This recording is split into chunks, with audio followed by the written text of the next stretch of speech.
Fala aí pessoal, tudo bem com vocês? Ezequias mais uma vez aqui, estamos aqui no projeto Valente Davi e hoje eu estou aqui com o Silvio. Olá. O Silvio ele é morador da casa, já tem 5 meses, né Silvio? 5 meses. 5 meses. Amanhã 5 meses. 5 meses, ô glória. E o Silvio ele já é monitor aqui na casa e a gente vai conhecer um pouco da história dele. Então Silvio, vamos começar. Acredito que toda a história ela tem um começo lá na infância, né? Você pode falar um pouquinho pra gente como foi tua infância, como que as coisas eram, falar um pouco sobre a tua família, o que vier na tua mente, assim, até a gente chegar aqui hoje onde a gente está. Eu acho que a primeira coisa que eu tenho que falar é que eu sou paraibano. Nasci na Paraíba, em Campina Grande. Morei até os 5 anos de idade na Paraíba. Eu ia falar porque não tem sotaque, né? Não, saí muito cedo de lá. Se bem que às vezes sai alguma coisinha assim. Convivência de de casa, às vezes. Não é? Morei até os 5 anos em Campina Grande, lá na Paraíba, com os meus pais, né?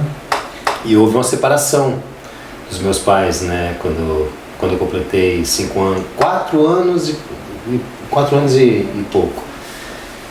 Houve a separação dos meus pais, o motivo foi o alcoolismo. O alcoolismo do meu pai veio a acontecer essa disfunção já, né, dentro da família. Da Paraíba, de Campina Grande, eu fui morar em Fênix, no Paraná, uma cidadezinha no norte do Paraná, na casa dos meus avós. Lá em Fênix morei até os 14 anos de idade. De Fênix eu vim para Curitiba. Curitiba eu morei até os 18. Com 18 eu voltei para João Pessoa, na Paraíba, por conta de uma discussão com a minha mãe, porque eu já estava bem afundado assim, em relação à droga, né? E fui morar e começou um monte de fuga geográfica, né? Fui para Paraíba, voltei para Curitiba, fui para não sei aonde, e assim foi acontecendo. Mas a tua infância, então, ela foi... Por conta da separação dos teus pais, você foi criado pela tua avó? Não. Fui criado pela minha mãe, dentro da casa dos meus avós. Entendi. Então, eu recebi influência dos meus tios, né, do meu avô, da minha avó. E o teu pai, ele já tinha problema com alcoolismo? Sim, meu pai ele faleceu ano passado, mas eu sempre conversei bastante com ele em relação a isso. E meu pai, ele sabe, ele se identifica como alcoólico desde a infância. Ele já percebe o alcoolismo na vida dele desde a infância. Quando ele se casou com a minha mãe, o alcoolismo já existia, já estava instalado, mas não era algo que estivesse prejudicando a vida dele, né, em um todo.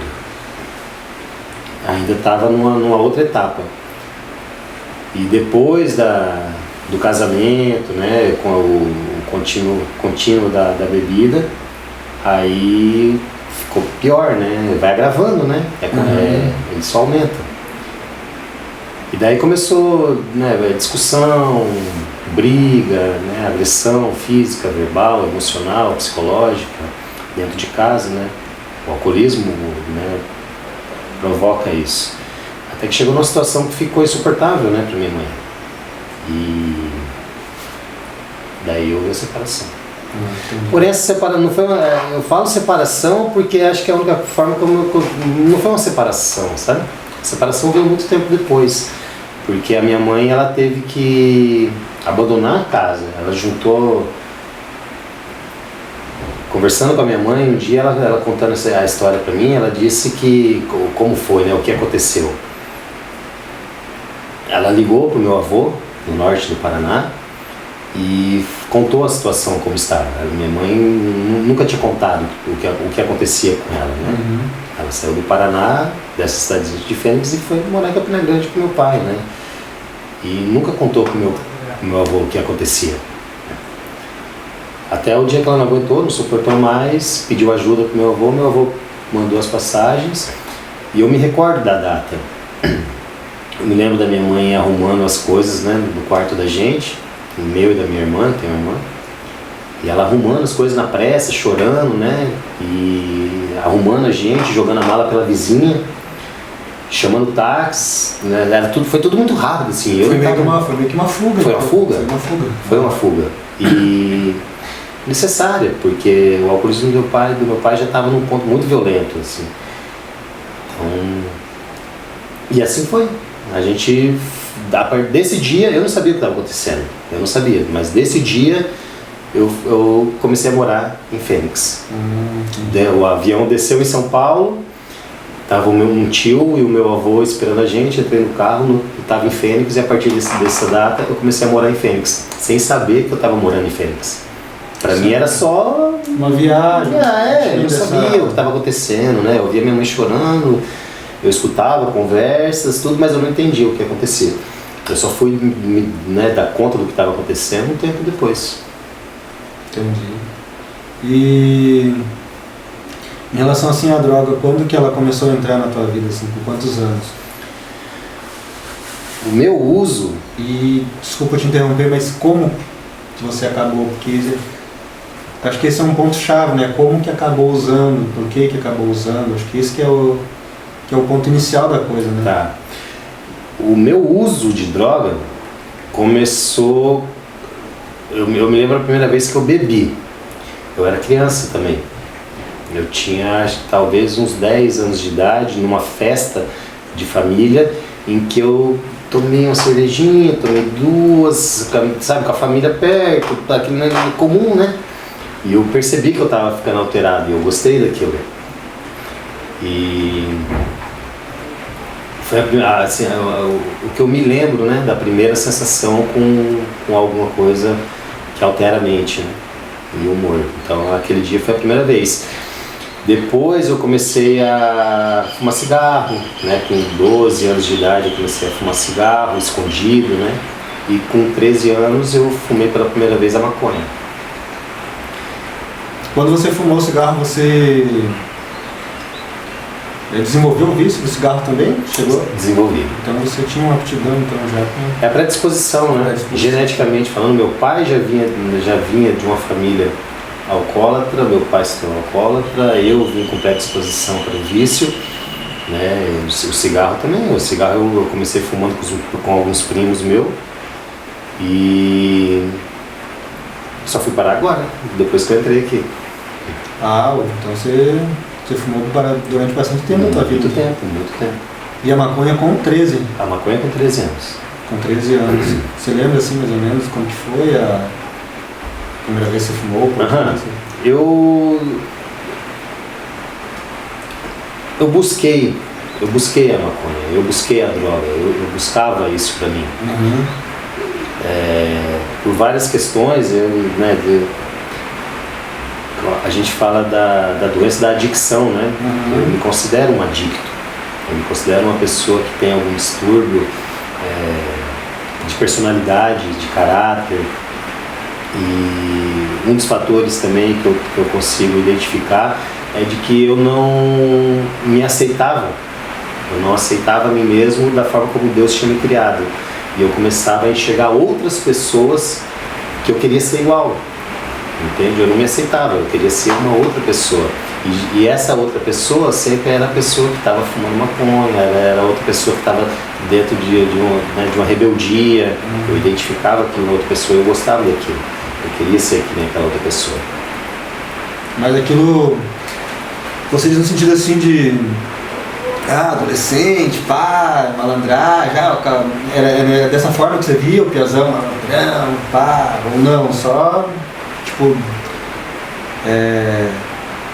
no sentido de, eu vejo ele fumando maconha, eu acho legal fumar maconha. É só... Não, tinha uma questão de ser diferente, sabe? De ultrapassar o limite, de quebrar uma barreira, de rebeldia mesmo, sabe? De ir contra. E aí depois da maconha... Da maconha demorou muito para eu conhecer outras drogas, porque daí eu passei um ano, né, dos 13 aos 14 em Fênix ainda, né, fazendo uso, mas assim, coisa de vez em quando, no final de semana e tal. Quando chegou em Curitiba, eu vim morar em Curitiba com a minha mãe. Aí sim ficou difícil para mim, porque eu estava vindo de uma cidadezinha bem pequenininha, né, chamada Fênix. E de repente eu vim morar em Curitiba. Esse de repente foi porque também, assim como houve lá, né, com 4, 5 anos de idade, a separação dos meus pais, agora o que estava acontecendo na minha vida era que a minha mãe tinha conseguido uma viagem para a Espanha, para Ilhas Canárias. E ela conseguiu uma esperança de um trabalho, né, nesse trabalho é onde ela ia conseguir uma casa pra gente, ela ia conseguir comprar o carro que era o sonho dela, a gente ia conseguir sair de dentro, né, da casa dos meus avós pra gente ter o nosso espaço, o nosso ambiente. E eu tava na casa do meu pai visitando, porque era no final de ano, então alguns finais de ano eu conseguia visitar o meu pai. E quando eu voltei para Fênix, a minha mãe me avisou, falou, ó, daqui pouco tempo, questão de 2 semanas talvez, daqui 2 semanas eu tô indo para Espanha. E eu tô indo para conseguir um trabalho, né, para melhorar a vida da gente e tal. Deu errado lá, em pouco tempo, em 1 semana. Você tinha quantos anos quando ela foi? Eu tinha 13 anos. Ah, 13 anos, era 13 anos. Ela foi sozinha daí? Ela foi com alguns amigos também. Mas digo sozinha, sem a família? Sozinha. Vocês ficaram com os avós? Na casa do meu avô e da minha avó. E daí deu errado, né? E a minha mãe era professora do estado. Nesse período em que ela ficou lá em Fênix, ela terminou a faculdade dela. Ela começou e terminou a faculdade, né? E ela já estava trabalhando como professora do estado. Então teve todo um pedido de afastamento. E não é tão fácil assim, sabe? Daí ela voltou. Quando voltou, ela já não era mais professora. Ela já tinha pedido afastamento. Porque foi depositada muita esperança, né, nessa viagem. E deu errado. Dando errado, ela voltou e aí não tinha o que fazer. Não tinha para onde ir, não tinha onde trabalhar, não tinha trabalho. E daí... desgosto, né? Desgosto de novo. Até o momento em que ela conseguiu ir para Curitiba. Curitiba, ela continuou morando de favor na casa de uma prima dela, que acolheu ela. E acho que depois, talvez de 1 ano, ela conseguiu alugar um apartamentozinho pequenininho, que era onde o zelador morava, né? Não tinha mais zelador no prédio, daí ela conseguiu um espaçozinho lá para alugar. E depois de 1 ano que ela estava trabalhando já em Curitiba, e eu ainda lá em Fênix, fazendo uso da maconha, bebida, e daí é uma história totalmente... Lá você estava... E daí que a rebeldia pegou mesmo. E daí eu estava sozinho, eu estava com raiva. Quantos anos? Com 13. Com 13 anos, Eu estava sozinho, eu estava com raiva, né? Eu estava com todas as circunstâncias propícias para fazer um monte de coisa errada, né? Tava com raiva, minha mãe tinha ido pra Espanha tentar alguma coisa boa, né, pra gente. Não tinha dado certo. Não deu certo, cara, não deu certo. E era a coisa que o coração da gente tava, sabe assim? Já tava dolorido porque ela foi pra Espanha. Já tava dolorido por conta disso. Já ia ficar longe, né? Eu tinha... Mas pai. Porra, já tô sem meu pai, agora sem minha mãe também. Já tava dolorido. Mas por trás disso tinha uma esperança muito grande. De que agora vai dar certo, vai dar, sabe, vai ser bom.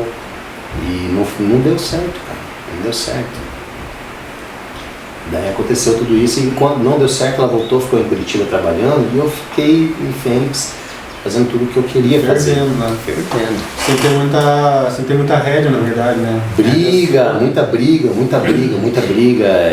Eu sabe assim, muita briga, muita violência, muita droga, mulher muito cedo, sabe? Promiscuidade. Aí você já estava usando outras drogas lá fora, maconha ou ainda não? Bebida, maconha e cigarro. Aí é cola, né? Éter, tiner, essas coisas. Essas drogas mais... O que eu tive, todas as drogas que eu tive acesso, que eu consegui pegar a mão, eu usei. Então, de 13 a 14 anos, o que tinha na cidade de Fênix para usar, que eu consegui pegar, eu usei. É que nessa idade também você ainda não tem dinheiro, né? Não tem dinheiro, mas consegue. Consegue, mas eu digo assim, aí você começa pelas mais baratas, Sim. né? Maconha, né? O Tinder é fácil de... Hoje acho que está um pouco mais difícil você comprar um Tinder sem um documento ou não. Não. Não? Então... Mas... são mais baratos, né? Se eu comprar uma lata de Tinder é fácil. Mais fácil. Então eu acredito que toda a galera que entra começa. Mas eu estava conversando agora de manhã com o Luiz, né? Falando sobre isso. Eu não tenho a doença da adicção. Porque se eu tivesse, hoje eu poderia estar vivendo a mesma situação. Ou passado por tudo isso, porque eu também comecei muito cedo. Com 13 anos eu tinha minha vida largada, eu já bebia. Eu tentei fumar, não consegui. Passei mal. Eu usei drogas, fumei maconha, cheirei cocaína. Não me causou essa sensação que diz que causa nas pessoas, assim. Não deu nada. Não deu nada. Pra mim foi, claro, eu senti o efeito na hora, no momento de estar chapado, de cheirar cocaína, ter aquela sensação. Mas não me trouxe talvez a sensação de querer mais. Talvez por isso que eu não... Agora com álcool foi um pouco diferente. Sim. Eu acredito que se eu continuasse... Desculpa. Até vou falar sobre um pouco sobre isso, eu vou contar hoje à noite na hora da mensagem. Mas o álcool, se eu tivesse continuado na vida que eu levava 10, 12 anos atrás... Podia desencadear... Talvez eu já... Porque que nem eu comentei com ele, eu não era um alcoólatra. Porque eu não sentia necessidade de beber, mas eu bebia todos os dias. Eu ia tocar, porque eu tocava na noite, eu precisava beber para ficar bem para tocar. Então assim, já fazia parte do meu dia a dia e eu bebia bastante. Então eu acredito que eu não tenho talvez a adicção, que é a doença que faz com que você, né, tenha essa propensão, mas eu tenho histórico de alcoólatras na família também. Então talvez pro álcool, se eu tivesse continuado desenfreado daquela forma, talvez hoje... Podia ter desencadeado. Então, é aí que tá a questão, porque eu tive alguns amigos em que eu influenciei para viver essa vida também que eu comecei a levar, que eu queria, e já antes de usar a primeira droga, eu já queria levar a vida que eu estava levando naquele momento. Eu já sonhava com aquilo, eu estava vivendo aquilo naquele momento. Mas eu tenho os meus amigos, alguns deles até tiveram problema com droga, né? Uns começaram a pegar um outro caminho, mas voltaram, sabe? Eu não, eu fui até o fundo mesmo, sabe? Eu fui até a primeira internação, foi com quantos anos? Minha primeira internação, acho que eu tinha 22, 23 anos de idade. Mas antes disso... Você chegou a pensar, por que houve a primeira? Assim, foi você que decidiu? A primeira internação? Foi tua mãe? Como que chegou à conclusão, cara? Não sei se foi você ou eu preciso me internar ou tua mãe, vamos internar esse menino. Então, a primeira vez que eu me internei foi numa comunidade na Paraíba, em Campina Grande, na cidade onde eu tinha nascido. Mas dessa vez eu estava morando em João Pessoa. Por uma discussão que eu tive com a minha mãe. Eu tinha 18 anos de idade e por conta de droga, maconha, eu estava fumando muita maconha. Eu passava o dia inteiro fumando maconha. E por uma discussão que eu tive com ela por conta disso, eu decidi ir morar com meu pai, que eu não sabia que era meu pai.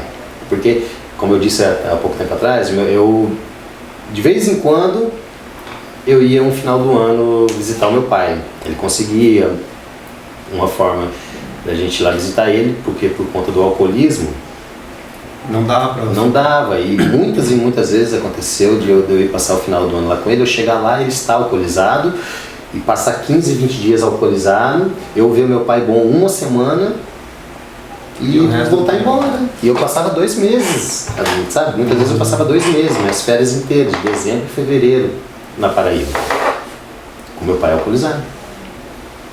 Assim, não é brincadeira, quando eu falo que meu pai é alcoolizado, é realmente meu pai é alcoolizado 24 horas por dia durante um mês e meio. Nossa. É verdade, eu nunca vi uma pessoa beber tanto quanto meu pai. E você falou que ele faleceu, né? Ele faleceu agora, no ano passado. Foi por conta do álcool? Não, meu pai ele morreu com mais de 20 anos limpo. Ah, ele já estava limpo. Ele tinha parado de usar o álcool, ele tinha parado de fumar, meu pai também era um fumante potencial, ele parou de fumar, meu pai tinha problema com medicação também, e meu pai morreu assim, sóbrio. Que legal. Que legal. Não, sim, que legal. Que bom, né? Que legal, que bom, sim, porque, como eu disse agora, eu nunca vi uma pessoa beber tanto quanto meu pai. Eu nunca vi, é verdade. E eu pensava que eu nunca ia conseguir ver o meu pai são. Então, meu pai, quando ele faleceu, ele morreu são. Ele morreu, sim, é legal, é bom isso. Porque falecer todo mundo vai. Sim, todo mundo vai. Que bom que quando ele faleceu, ele faleceu limpo. Sabe assim? Foi retratado. Ele retratou da maneira como ele pôde, ele retratou. Não da melhor maneira, mas foi da melhor maneira possível. Ele fez essas retratações. Que só de estar sóbrio, sabe? Só de mostrar pra mim que ele conseguiu, eu pensava que eu nunca ia conseguir ver meu pai bem. E meu pai morreu trabalhando. Assim, morreu de Covid. Mas ele trabalhava, ele estava com 70 anos de idade, ele trabalhava ainda. Ainda viveu bastante, né? Viveu. Graças a Deus, né? Então, eu tenho um tio que ele chegou a ser desenganado pelos médicos por conta de álcool. Eu lembro, eu era criança. E o médico tinha dado uma semana para ele. A gente estava praticamente esperando a morte dele. Sim. Cara, ele recuperou, graças a Deus, se converteu. Tá até hoje na igreja, isso faz. Eu tinha na época, quando ele saiu, eu devia ter uns 15, acho que uns 15, 16 anos de idade. Quando ele saiu, eu tô com 40. Quantos anos dá isso? Bastante, né? Faz bastante tempo. Então, cara, ele tomava um martelinho de cachaça e ele ficava alteradaço, assim, bêbado. E graças a Deus ele conseguiu também sair do vício da cachaça. Não fuma mais também, fumava. Tá convertido e tá bem. Tá bem, que bom. Mas em relação a questão a gente falou da internação, quantas internações você teve? Essa daqui agora é a 14ª. Foram bastante, né? Sim. E a primeira na Paraíba, né? Como eu estava falando, eu estava morando em João Pessoa e daí eu conheci o crack. Aí eu comecei a fumar crack. Antes disso eu não fumava crack. Antes eu não fumava crack. Cocaína. Eu conheci a cocaína. Foi só por maconha. Eu passei por um período dos 14 anos em Curitiba, de 14 anos aos 18, em uma depressão profunda, enorme, muita depressão. Porque eu não saía de dentro de casa. Sabe assim, eu perdi Nossa, cara. Você estudou nesse tempo, não? Eu fiz o primeiro ano do 2º grau, quando eu cheguei em Curitiba, mas pra mim foi um baque aquilo, porque, como eu estava dizendo, né, eu vim de Fênix, uma cidadezinha de 4 mil habitantes, onde eu conhecia todo mundo me conhecia, eu ia, vinha, fazia, acontecia. E tinha minha importância. 4 mil habitantes? 4 mil habitantes. Cara, aqui eu morava tinha 5 mil. É muito legal, né? Olha eu só, amo, cara. Eu sinto muito saudade de Fênix. Eu gostei muito, me ensinou bastante. Fênix me ensinou bastante. E daí aquilo, eu conhecia todo mundo e tal, e de repente, daquela forma, como eu falei, né? Minha mãe viajou e daí deu errado, minha mãe foi pra Curitiba, e no outro ano eu fui morar em Curitiba. Sabe? Mais uma vez eu fui, né? Minha mãe foi para Curitiba, eu continuei na casa dos meus avós. Final do ano fui visitar o meu pai e quando eu voltei direto para Curitiba. Então eu não me despedi dos meus amigos, eu não me despedi da minha família. Mais uma vez, eu só cheguei. E agora, o que é isso? Como é que é isso? Como é que faz? Eu não sabia, cara. Era uma cidade totalmente diferente, né? Curitiba. Não, é uma capital, né? Apesar de não ser tão grande, mas é grande. É grande. É uma capital boa de se morar, mas... E com outros costumes, né? Com outra cultura, com uma sociedade diferente. Eu cheguei, adolescência, a minha... Nossa, cara, foi muito estranho, cara. Eu me lembro disso de um jeito foi muito pesado pra mim isso, porque... acho que no segundo dia que eu estava indo para a escola, cheguei na esquina do colégio, passou a Rony Cedinho, cara, 6 horas da manhã, com a sirene ligada, os caras com o fuzil pra fora assim, sai. Eu falei, meu Deus do céu, cara, imagina, em Fênix. Aí Fênix, o carro da polícia sobe uma vez, desce, dando oi pro povo, opa, e aí? Todo mundo se conhece, né? Cara, que negócio é esse, mano, que loucura, cara. E eu não consegui fazer amigo, cara. Eu não consegui me turmar com ninguém, não consegui fazer amigo, sabe? Era outra conversa, era outra cultura, era outra coisa, cara. Eu era só um moleque de Fênix, cara. Tinha acabado de chegar em Curitiba sem saber de nada, sem entender o que era aquilo. E foi muito, sabe assim, foi doloroso. Foi doloroso porque eu não tinha amigo. Imagina um cara com 14 anos não ter um amigo, não saía, eu tava trancado dentro de casa. Eu consegui, de vez em quando, eu consegui um bicozinho assim pra entregar uma marmita, um negócio ou outro, aí eu pegava, juntava o dinheiro e entregava pra minha mãe, sabe? Eu me lembro disso assim, que a minha mãe falava, ela falava, você pergunta, nossa, meu filho, né, você me dá o dinheiro, eu falei, mas sabe por que eu te dou o dinheiro? Porque eu não tenho o que fazer, não tenho um amigo, não tenho pra onde ir. E nesse tempo você já usava... Fumava maconha, comprava maconha daí pelo menos. Fumava maconha. Porque... E quando você foi internado lá na Paraíba, foi você que foi se internar? Sim, então aí fui pra Paraíba, aí lá eu conheci o crack. Você internou, quando você internou você já estava usando crack, não foi só pela maconha? Né? Não, aí foi pelo crack. Eu já estava com a vida totalmente desencontrada com a maconha, porque eu passei muito tempo em depressão, muito uso de maconha. Então, eu perguntei, desculpa te cortar, eu perguntei esse lance da maconha aí, pelo seguinte, porque tem muita gente na sociedade hoje que defende a liberação da maconha, que diz que a maconha é uma droga natural e tal, né? Que não é uma droga, na verdade, mas ela tem sim seus efeitos e... Tem sim. São pesados, né? Então, a maconha, ela é depressiva. A maconha é uma droga depressiva. Pra quem tem aptidão pra depressão. Meu Deus do céu, eu passei, sabe assim, deitado numa cama, sem força pra nada, sem conseguir estudar, eu reprovei nesse primeiro ano. Aí eu reprovei o segundo ano de novo, e sabe assim, acabei, em zero, em nada. Fui morar na Paraíba lá, e daí o que aconteceu? Eu fiquei fumando maconha trancado dentro de casa. O mundo continuou, os meus amigos continuaram, então houve evolução, houve não sei o que, né?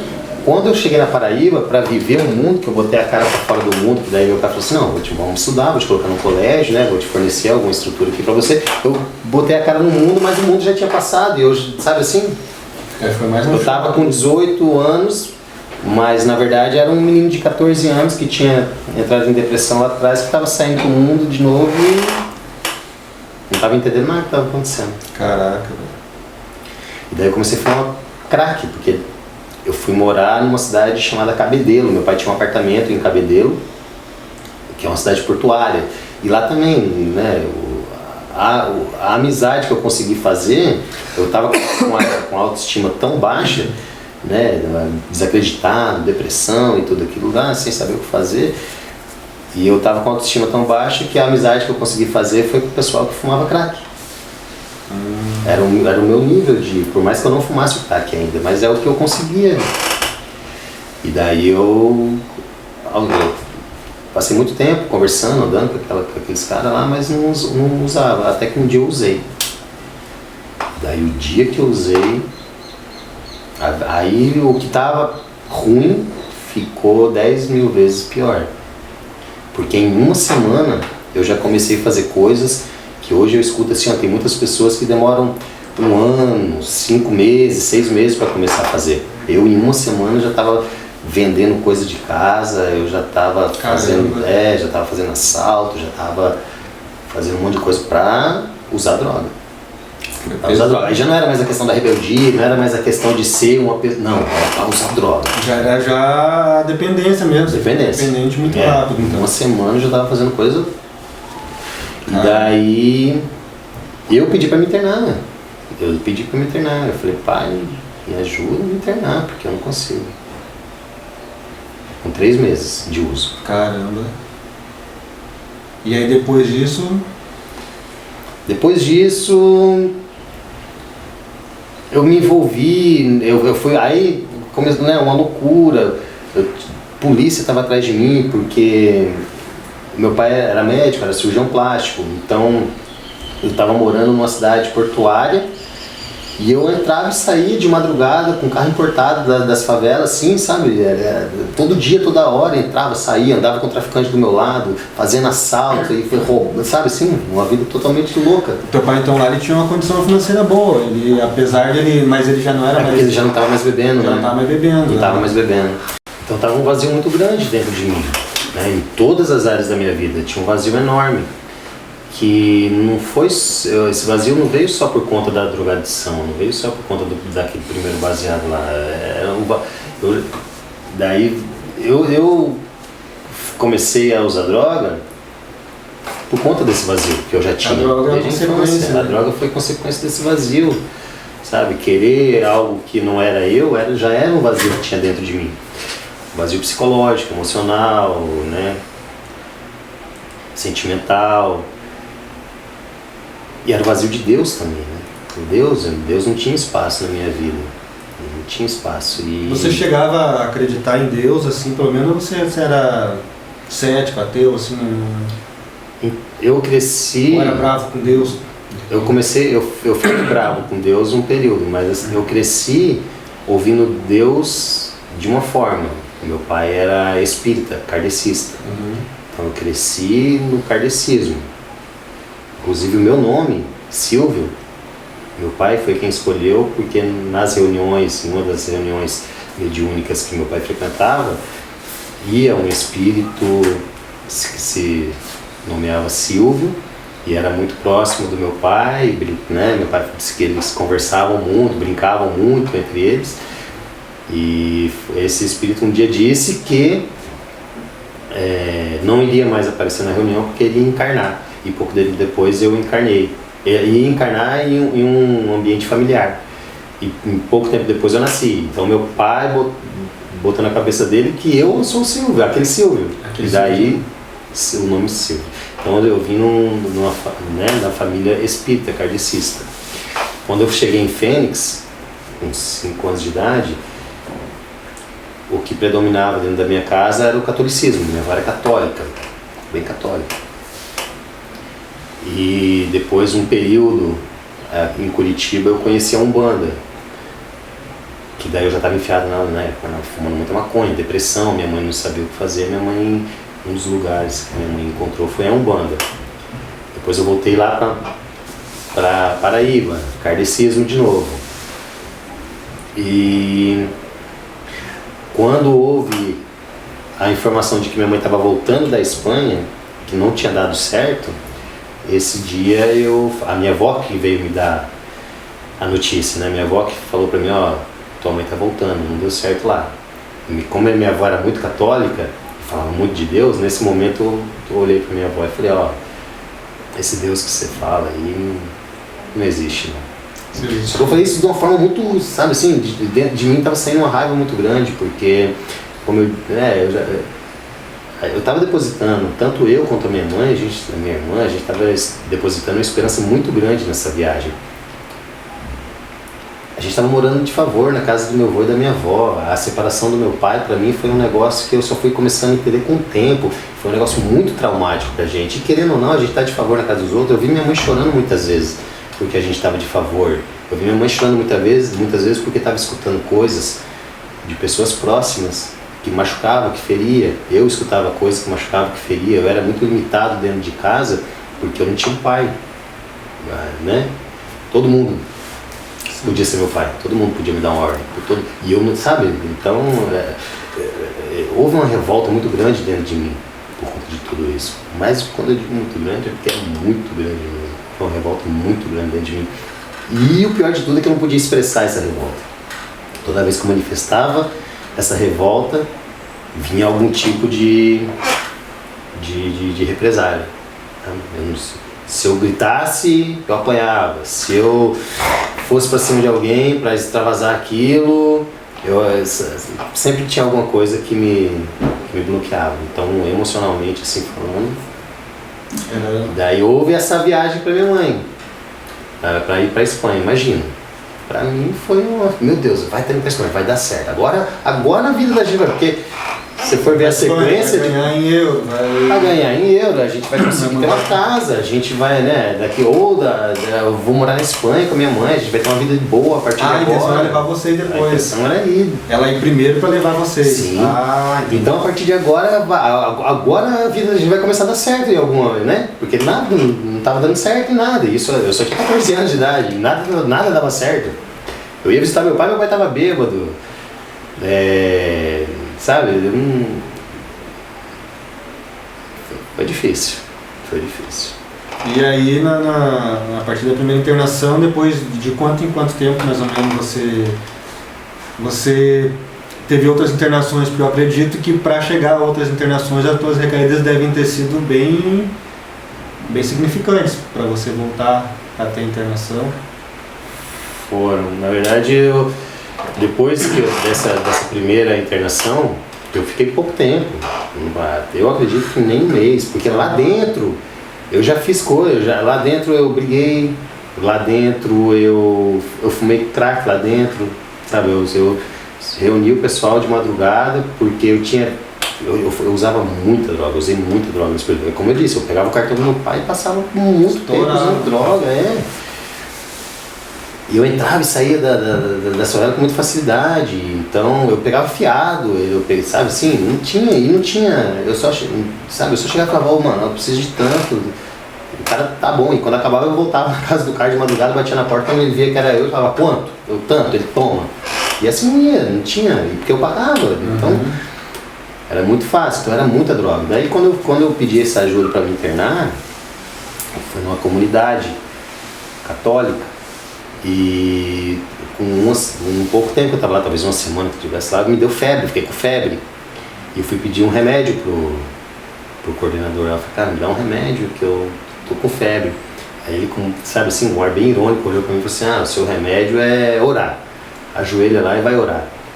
Eu falei, então tá bom então. Aí eu reuni o pessoal lá e peguei o perfume de um, falei, quem quer fumar crack aí? Eu, então tá bom. Aí peguei um tênis de um óculos de outro, e assim foi. E fui a pé, fui andando até a cidade de Campina Grande, porque era uma chácara também, era longe, mas fui andando até Campina Grande. Voltei usando droga, entrei lá dentro, usei droga lá dentro, até como um ato assim, de rebeldia também. A gente fumou lá dentro, e daí no outro dia o padre me chamou para conversar, sabe assim. Daí eu fui embora. Não tinha um tratamento espiritual lá dentro, nessa que você passou? Não, até tinha, né? O que eles ofereciam era um terço, né? Rezava-se um terço, logo de manhãzinha, 5h30 da manhã, a gente acordava para rezar um terço, uma missa, aí à tarde uma outra oração, mas basicamente era isso. Entendi. E daí eu vim embora. Depois aí eu voltei, né, saí dessa clínica, eu voltei lá pra Cabedelo e continuei usando droga, continuei na loucura. Aí fui morar numa cidadezinha chamada Itapororoca, que é lá no interior da Paraíba, porque meu pai também não sabia. Meu pai um dia chegou em casa, não tinha mais nada dentro de casa. Meu pai saiu pra trabalhar de manhã, quando chegou à tarde não tinha nada dentro de casa, nada, não tinha nada dentro de casa. Eu vendi tudo em pouco tempo e usei muita droga. Daí o meu pai entrou e não sabia o que fazer, um tio meu, eu falei assim, cara, tem um amigo meu que mora numa fazenda lá em Itapororoca, lá no interiorzinho da Paraíba, lá, Itapororoca, lá, vamos levar o cara pra lá. Eu falei, vamos, aí cheguei lá em Itapororoca. Aí você quis ir, você... Fui, aceitei. Você teve alguma internação que você precisou ir obrigado, te levaram ou não? Todas você aceitou? Teve internação, porque daí depois de um bom tempo, eu fui internado numa clínica. Aí eu comecei a ser internado em clínica. Clínica é diferente, clínica é muro, né? Murado, tudo. A minha primeira internação na clínica foi voluntária, conversando com meu pai, mas eu já tinha voltado para Curitiba já, e continuei usando droga, blá blá blá. Aí,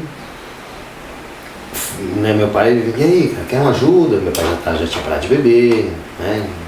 Quer uma ajuda e tal? Eu falei, quero. Aí me internei. Passei 3 meses internado. Saí da internação, passei 2 meses limpo, morando lá em João Pessoa, e tive uma recaída. Nessa recaída começou a compulsória, começou o pessoal a correr atrás de mim para me pegar. ser amarrado, né? Aquele negócio todo.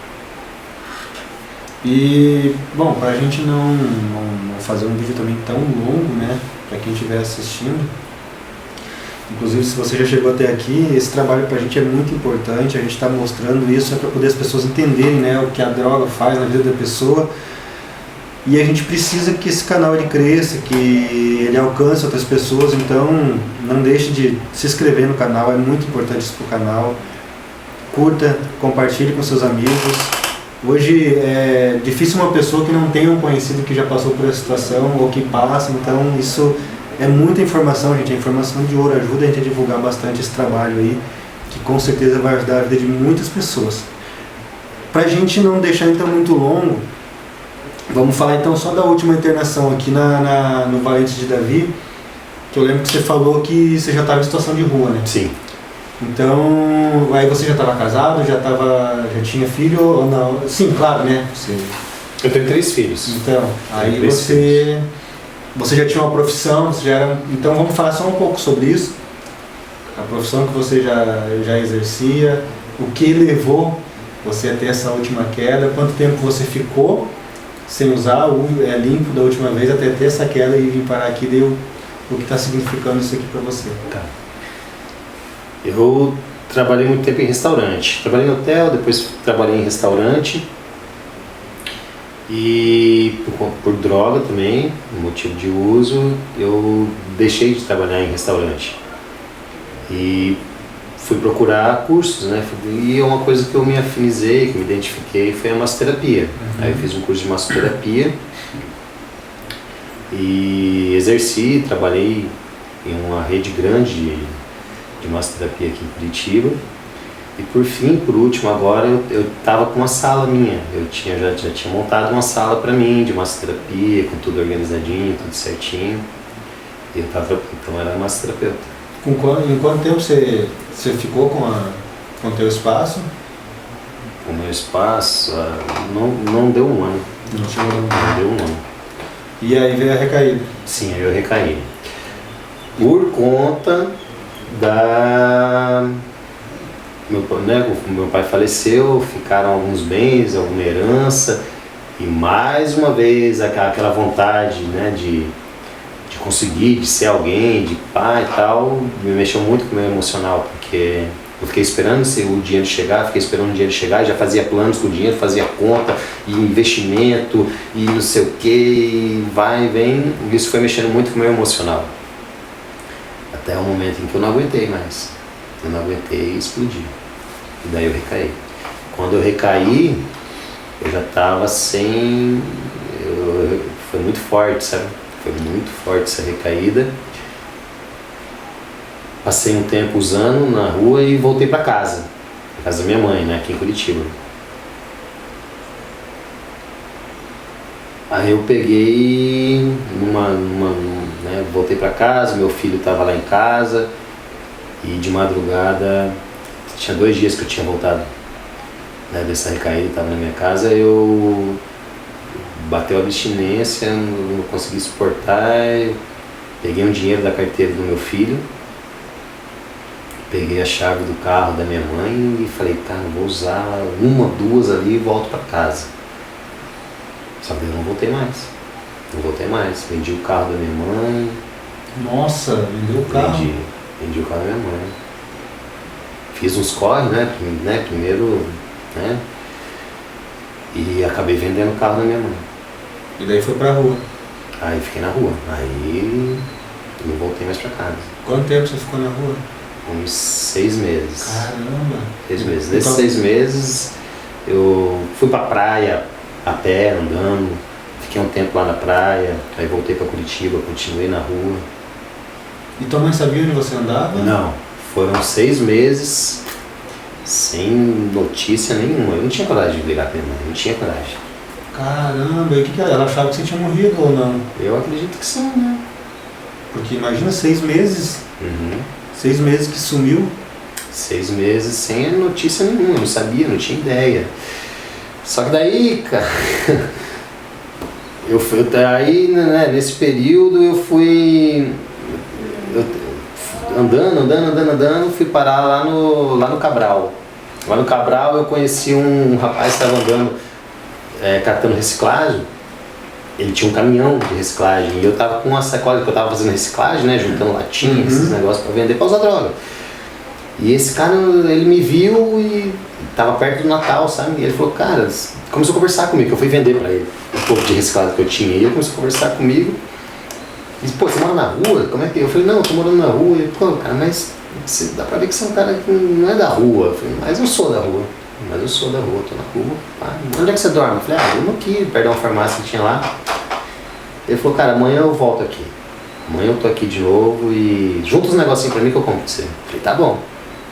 Juntei e no horário que ele falou, esperando ele aparecer pra eu vender, né? Pra eu ganhar um dinheiro. Ele me convidou pra ir passar o Natal com ele. Ele falou, cara, você não quer passar o Natal comigo, com a minha família lá? Eu tenho um barracão de reciclagem e tal.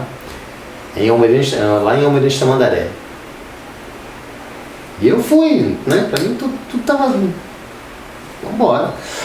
Fui morar em Almirante Tamandaré e lá continuei usando droga, mas tive um apoio, assim, eu tive onde morar, dormi muitas vezes em cima dos, aqueles big bag, né, onde guarda os reciclados, dormi muitas vezes no barracão, em cima dos big bag lá, mas já tinha um lugar pra morar, pelo menos, sabe? Ele te acolheu no sentido só de te dar um teto. Cara, ele olhou pra mim e falou, cara, quer ir pra lá? Eu falei, quero. Nunca me cobrou nada, nunca me forçou a trabalhar. Só mais pra dar um teto mesmo, pra tirar da rua, mas não teve assim algo mais eficaz, assim, de tentar fazer você... Não, ele tentava, ele falava, cara, pelo amor de Deus, para de usar droga, cuida disso aqui, me ajuda a cuidar disso daqui, isso aqui dá dinheiro, ele falava, isso aqui dá dinheiro, cara, se você parar de usar droga, eu começo a liberar umas coisas pra você. Ele queria me ajudar, mas eu que... cara, eu tinha acabado de vender, acabado não, já fazia um tempo, eu tinha vendido o carro da minha mãe, tava morando na rua. E como foi essa venda? Você vendeu pra quem? Pra uma loja? Pra alguém? Oi? Traficante. Entendi. Traficante, da rua. Mas daí assim, vira... Você vende de uma forma documentadinha o carro, não tinha? Nada. Virou tipo um piseiro o carro, também assim na mão dele. Como se tivesse roubado o carro na rua e pedido pro cara. Cara, como os caras assim, né, velho? Mas é assim que é. E aí como que você veio parar aqui no Valente Davi aqui na Eu tava... Então, já eu saí lá de Almirante Tamandaré, né? E tava morando ali no centro, perto da rodoviária, na rua, né?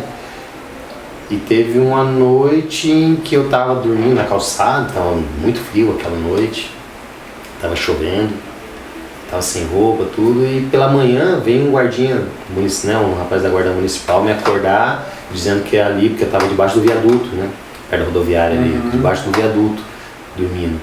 E logo de manhã veio a guarda municipal com um rapaz da FAS, né, dizendo que eu não podia mais, né, deu horário, você não pode mais ficar aqui, tem que arrumar outro lugar pra você dormir e tal.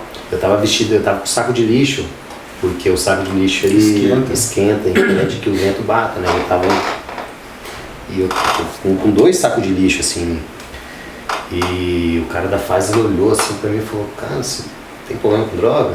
Lógico, né, mas assim, foi uma forma dele abordar, né, foi uma forma dele se aproximar, dele começar um diálogo, né?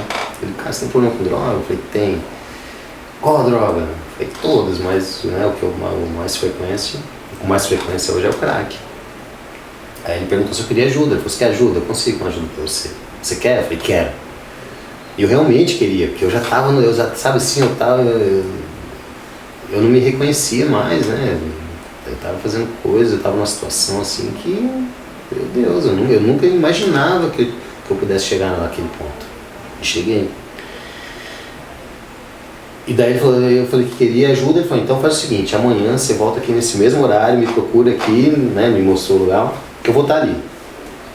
E daí aquele dia eu falei, bom, apareceu uma luz pra mim, então eu vou ter que agarrar. Aí eu fui pro albergue, né, passei o dia lá no albergue, dormi no albergue para não ter o risco de ser para usar droga, né. Pela manhã eu tomei um cafezinho no albergue e fui lá procurar o cara. Quando ele me viu, ele falou, cara, que bom que você veio. Vamos? Eu falei, vamos. Ele ligou pro pastor Maurício, né? Falou, tô levando um rapaz aí, que eu falei com você ontem. O pastor Maurício falou, não, pode trazer. E o cara também foi muito legal, cara, que ele conseguiu algumas roupinhas assim pra, né? Um material de higiene e tudo. E ele me trouxe até aqui. Dia 22 de abril. E como que você conseguiu daí contato com a tua mãe? Você lembrava de cabeça o telefone dela? Ou... Um pouco tempo antes desse fato, eu tinha feito uma oração. Eu me lembrei disso esses dias, eu nem me lembrava disso. Esses dias que eu me lembrei, assim, falei, cara, que louco. Porque eu tinha feito uma oração, falei, Deus, eu tô com saudade de minha mãe, cara, eu não sei mais o que está acontecendo e tal. Como eu disse pra você, eu fui criado lá no interior, na casa dos meus avós. O meu avô foi uma pessoa muito boa pra mim, assim, eu aprendi muita coisa do meu avô. Eu tinha um amor muito grande pelo meu avô e meu avô por mim também. Lá em Almirante Tamandaré, uma vez eu consegui entrar no Instagram e eu tinha visto que meu avô tinha falecido. Fazia 2 dias que meu avô tinha falecido. Aqui me deu um desânimo muito grande, né? E lá na rodoviária, lá, né, eu, depois de ter jantado, pegou uma doação de uma marmita, sabe, meu coração assim falou, putz, cara, eu não vou usar droga, não vou fazer nada hoje, eu tô com saudade da minha mãe, fiz uma oração pedindo pra Deus, cara, fazer alguma coisa, eu não... E daí dormi, foi muito nítido assim, ó, eu dormi na calçada assim, e eu me lembro que o sonho era minha mãe deitada no caixão, sabe, que ela tinha falecido, que ela tinha morrido. Eu falei, meu Deus, acordei com aquilo na cabeça. Eu falei, eu tenho que ligar pra minha mãe, Fui até a rodoviária, encontrei um rapaz lá e falei, cara, aconteceu isso, eu preciso ligar pra minha mãe, cara, me empresta o celular. Aí ele me emprestou, eu consegui falar com a minha mãe. Minha mãe tava com uma voz terrível, cara, eu percebi na hora. Eu falei, amanhã eu vou ir em casa, amanhã eu... E fui. Só que minha mãe, né, coitada, tava... Aí eu descobri que minha mãe tava com câncer de mama. Foi triste. Meu filho tava em casa, sabe, meu filho não mora lá com a minha mãe. Eu morava com minha mãe, né, meu filho morava com os avós dele. Mas nesse dia, minha mãe fez questão de pegar o meu filho, né, levar até lá em casa, porque eu sabia que eu tava indo lá, minha irmã, e eu tava um mendigão, velho, sabe, mendigão, frio, de bermuda. Eu tinha usado muita droga naquele dia, mesmo assim eu fui lá pra casa, então eu tava, imagina a aparência que eu tava. Toquei no interfone 2, 3 vezes, ninguém atendeu, eu tava andando desiludido assim, eu escutei meu filho, ô pai! Aí eu voltei, cara, meu Deus do céu. Minha mãe não desceu, eu não tinha descido. Aí eu falei pro meu filho, eu vou embora e tal, mas chama lá. E daí ela veio, cara, o rosto dela tava muito abatido. E daí ela falou pra mim, meu filho, tô com câncer. Foi depois que eu saí de casa. Aí eu continuei usando droga e aconteceu, eu vim pra cá. Foi o contato que eu tive com a minha mãe. Aí aqui dentro, né, com o pastor Maurício e tal, liguei pra minha mãe uma vez, minha mãe, né, cara, não tem muito o que fazer por você, né, cara, a gente tá sofrendo demais por tua conta, né, é verdade, né, é verdade. E realmente eles não tinham muito o que fazer por mim se eu não quisesse, né. Só que daí o que aconteceu foi que eu comecei a conhecer Deus. Antes disso não tinha tido um contato direto com Deus? Não. Foi aqui na casa que você começou a... Foi aqui. Aqui tava... O que tem de obra hoje não é nem a metade, sabe assim? Quando eu cheguei não tinha nada. Era uma parede só, essa outra construção, que era uma parede só. Sem reboco, sem nada. Era uma parede, era um reto assim. Era muito barro, muito... Era feio. E aí eu falei, cara... Mas eu tava, né? Falei, bom, pelo menos eu tenho uma cama para dormir e tenho alguma coisa para comer. Nos primeiros 2 dias eu estava muito magoado, cara, estava muito triste comigo mesmo. E foi numa sexta-feira. No sábado teve culto à noite, o pastor veio, foi quando eu conheci o pastor, e ele, pô, cara, então você é o rapaz que tava para vir, que bom que você chegou e tal, e fez o culto. Aquele culto me emocionou, sabe? Eu chorei pra caramba naquele culto. O pastor veio, orou por mim. Aí eu, né, acabou, foi da noite o culto, eu dormi. Quando eu acordei, isso aqui já não tava mais feio, eu não sei o que aconteceu, mas isso aqui não tava feio, mas não tava mais feio. Eu olhava isso aqui era horrível, eu falava, meu Deus, o que eu tô fazendo aqui, cara? Que loucura isso. Só que no outro dia eu acordei e não tava mais feio, não tava feio, cara, tava, sabe? Só daí, aí pronto, aí eu veio alguma coisa assim que me deu vontade de conhecer Deus, de conhecer o que tinha me feito sentir emoção aquela noite anterior, porque já fazia muito tempo que eu não sentia nada, fazia muito tempo que eu não chorava, que eu não sentia nada, era uma pedra, né? E aquele dia eu chorei, aquele dia eu me emocionei, me deu vontade de conhecer Deus.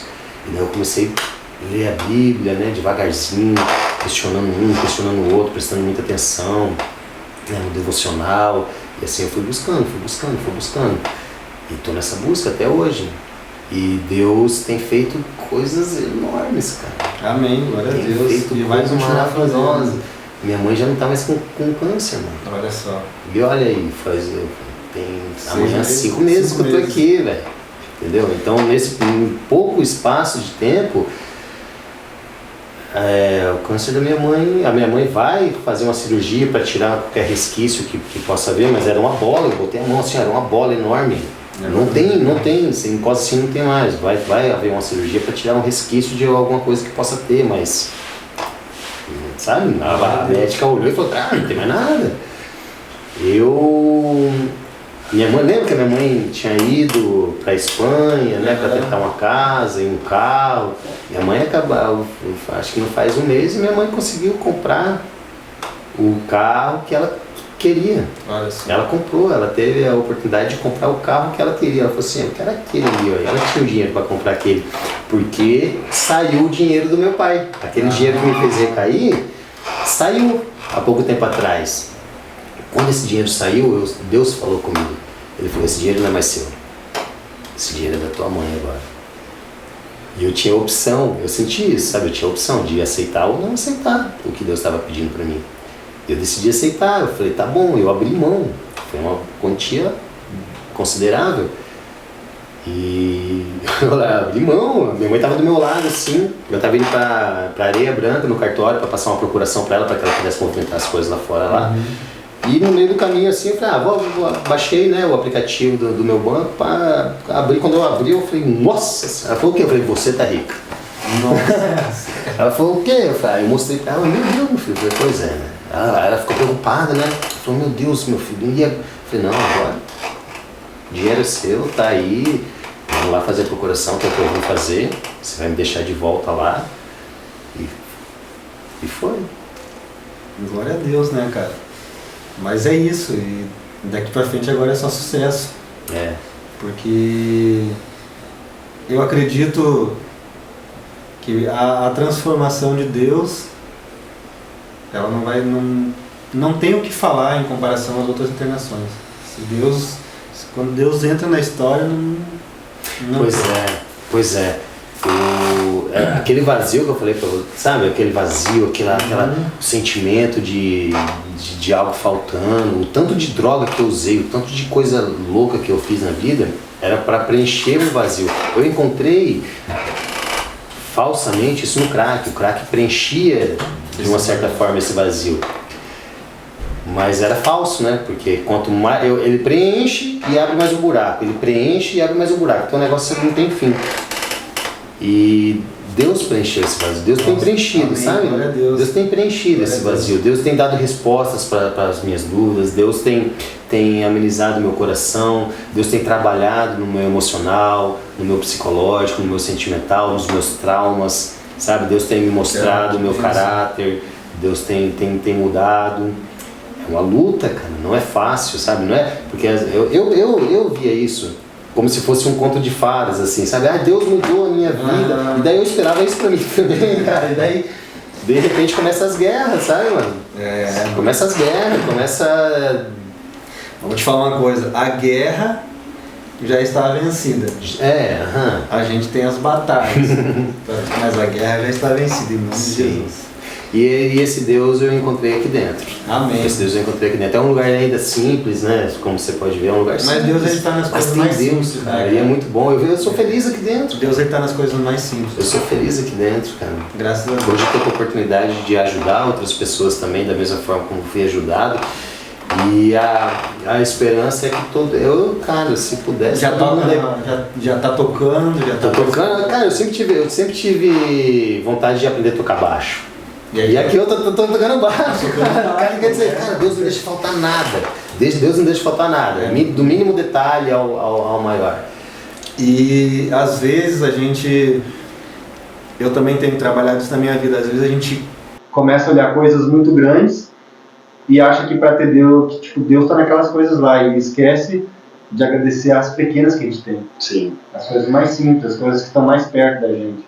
Então eu comecei a trabalhar isso muito na minha vida, porque eu também chegou um tempo que eu comecei a ficar meio assim, poxa, parece que Deus abençoa outras pessoas, Deus me abençoa, não é, cara.